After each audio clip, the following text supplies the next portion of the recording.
Assalamualaikum warahmaullahi wabarakatuh. Bismillahirrahmanirrahim. Sebelum kita belajar bersama, mari kita berdoa terlebih dahulu ya. Al-Fatihah. Terima kasih. Kemudian siapkan buku, aswaja dan alat tulis lainnya. Di awal semester 2 ini kita belajar tentang badan otonom atau Banom dalam Nahdlatul Ulama yang terdiri dari Muslimat, GP Ansor, Fatayat NU, IPNU, dan IPPNU. Untuk selanjutnya, yang pertama kita akan mengenal lebih dekat tentang apa itu Muslimat NU. Muslimat NU berdiri secara resmi pada tanggal 29 Maret 1946 pada Kongres NU ke-16. Berikut tokoh pendiri Muslimat NU. Lalu apa tujuan Muslimat NU itu didirikan? Yakni diantaranya yang pertama mewujudkan wanita yang sadar beragama, berbangsa, dan bernegara. Yang kedua mewujudkan wanita Indonesia yang berkualitas, mandiri, bertakwa kepada Allah. Yang ketiga mewujudkan wanita Indonesia yang sadar akan kewajiban dan haknya menurut ajaran Islam, baik secara pribadi maupun sebagai anggota masyarakat. Berikut lambang Muslimat NU, yakni di situ kita lihat ada bola dunia, tulisan Nahdlatul Ulama, dan 9 bintang, serta bola dunia itu diikat dengan tali tampar ya. Kemudian ada tulisan Muslimat NU. Nah, apa saja ya arti lambang tersebut? Yang pertama, bola dunia yang terletak di tengah berarti tempat kediaman atau tempat tinggal manusia untuk mengabdi dan beramal guna mencapai kebahagiaan di dunia dan akhirat.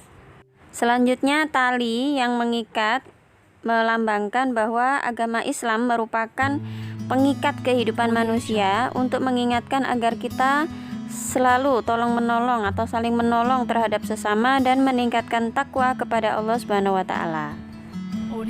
Kemudian 5 buah bintang yang ada di atas, yang paling besar di puncak itu melambangkan sunnah Rasulullah SAW yang diikuti dengan 4 buah bintang kecil yang melambangkan sahabat Khulafaur Rasyidin, yakni Abu Bakar, Umar, Utsman, dan Ali radhiyallahu an.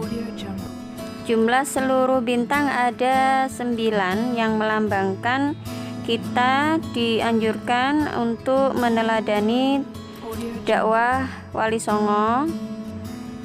Di antaranya cara-cara mereka berdamai, sikap mereka yang bijaksana tanpa kekerasan.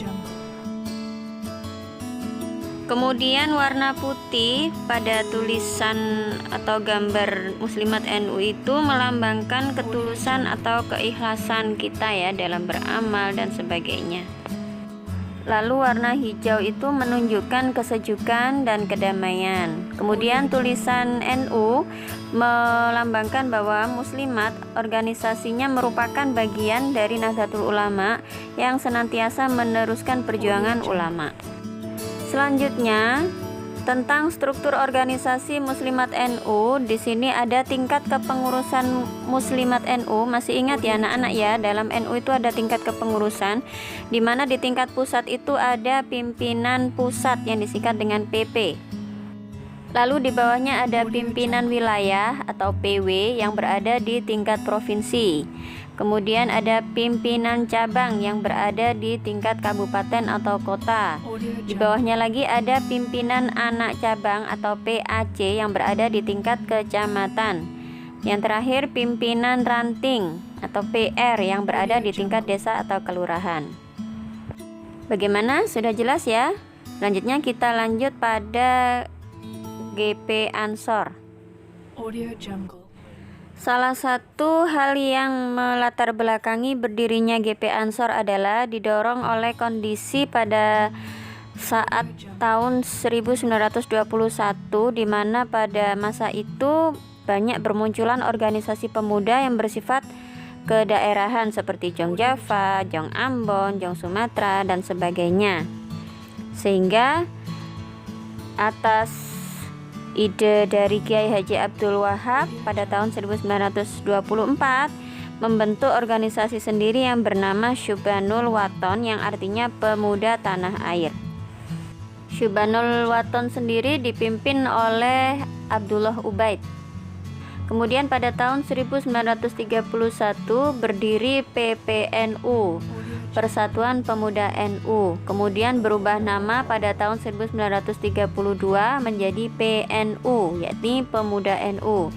Berubah lagi pada tahun 1934 menjadi ANO atau Ansor Nahdlatul Ulama. Kemudian pada tanggal 14 Desember 1949 berubah menjadi Gerakan Pemuda Ansor. Adapun tujuan didirikannya GP Ansor, yakni yang pertama, membentuk dan mengembangkan generasi muda Indonesia sebagai kader atau penerus bangsa yang cerdas dan tangguh, menegakkan ajaran aswaja dengan mengikuti salah satu madhab di dalam NKRI, yaitu madhab apa saja kemarin?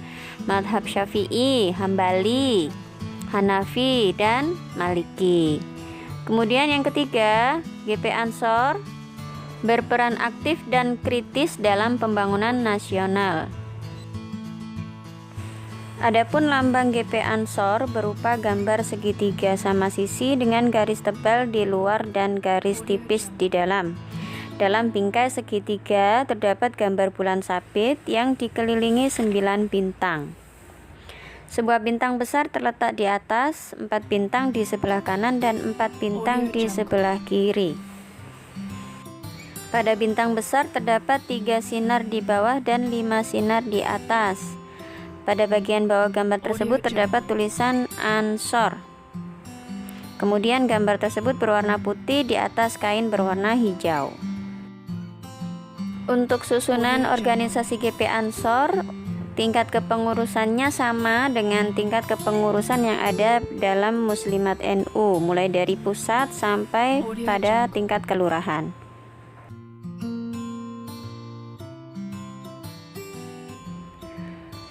Nah, di sini GP Ansor memiliki perangkat organisasi terpenting, yaitu Barisan Ansor Serbaguna atau kita kenal dengan Banser. Fungsi utama Banser diantaranya yang pertama, fungsi kaderisasi, dinamisator, dan stabilisator. Selanjutnya, carilah informasi tentang fungsi dari Banser, meliputi fungsi kaderisasi, fungsi dinamisator, dan fungsi stabilisator. Jelaskan ya. Kemudian jelaskan tujuan dari Banser. Tuliskan di buku tulismu Aswaja. Selamat mengerjakan. Untuk Banom Fatayat, IPNU dan IPPNU akan kita bahas di pertemuan berikutnya. Sampai jumpa. Wassalamualaikum warahmatullahi wabarakatuh.